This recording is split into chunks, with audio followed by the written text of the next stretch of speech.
तेनू घाट का पानी छोड़ने से दामोदर का बढ़ा जलस्तर, जलापूर्ति प्रभावित होने की आशंका। जिले में लगातार हो रही मूसलाधार बारिश के चलते नदी, नाले और डैमों का जलस्तर तेजी से बढ़ गया है। तेनू घाट डैम से पानी छोड़े जाने के कारण दामोदर नदी और अधिक उफान पर है, जिससे जनजीवन के साथ साथ जलापूर्ति व्यवस्था पर भी संकट के बादल मंडरा रहे हैं। विशेष रूप से झरिया के जामाडोबा स्थित जमाडा जल संशोधन संयंत्र के पास दामोदर नदी का जलस्तर चिंताजनक रूप से बढ़ गया है। तेनू घाट डैम के गेट खोले जाने के बाद दामोदर नदी का जलस्तर 464 RL बढ़ गया है, जिससे जमाडा संयंत्र से होने वाली जलापूर्ति में बाधा उत्पन्न हो रही है। जमाडा कर्मचारी शमशेर हालखोर ने बताया कि गुरुवार देर रात नदी का जलस्तर अचानक तेजी से बढ़ा, लेकिन सतर्कता के चलते समय रहते पंपिंग सिस्टम को ऊपर शिफ्ट कर लिया गया और नदी से बहकर आए कचरे की भी सफाई कर दी गई है।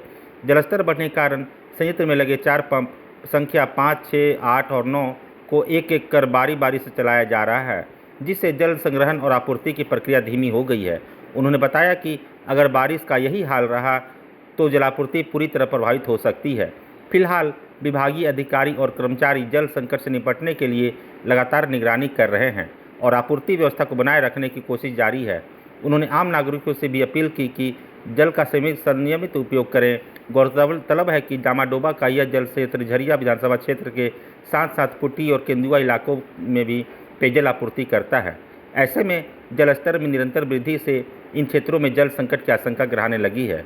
अनुमान है कि इससे लगभग 12 लाख लोगों की जलापूर्ति प्रभावित हो सकती है। इधर 3 दिनों में जो बारिश हुई है वो सामान्य से बहुत ज़्यादा बारिश हुई है, जिसके चलते ये पेयजल की समस्या हुई है और लगभग जलस्तर जो है दामोदर नदी का 164 RL हो गया है और जिससे वहाँ पर जहाँ पर से पानी यहाँ पे माडा वाटर बोर्ड में आती है वो फुटबॉल वगैरह सब जो है पानी में डूब चुका है और लगभग अगर 1-2 दिन बारिश अगर अब ना हो तभी जलापूर्ति हो पाएगी और वो जो फुटबॉल है उसमें जलकुंभी वगैरह भर गया है और इस नदी के अभी तेज बहाव में उस जलकुंभी का सफाई करने में भी परेशानी आ रही है।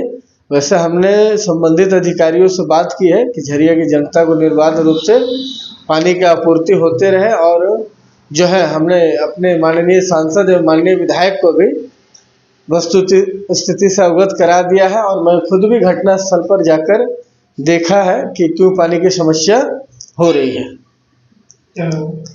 रिंकू शर्मा, जिला महामंत्री भाजपा ओबीसी मोर्चा, धन्यवाद। शमशेर जी, ये कौन सा ट्रीटमेंट प्लांट है और क्या स्थिति है अभी यहाँ? ये वाटर बोर्ड ट्रीटमेंट प्लांट है माडा का। स्थिति तो गंभीर है। पानी जिस तरह बढ़ रहा जलस्तर तो उसी तरह पंप जो है पानी चलाया जा रहा है। समझे सर, और ज़्यादा बढ़ेगा पानी तो और दिक्कत हो सकता है। अधिकारियों लोगों को सूचना दे दी गई है? अधिकारी को सूचना सब दी है। अभी सभी मोटर दुरुस्त है? सब मोटर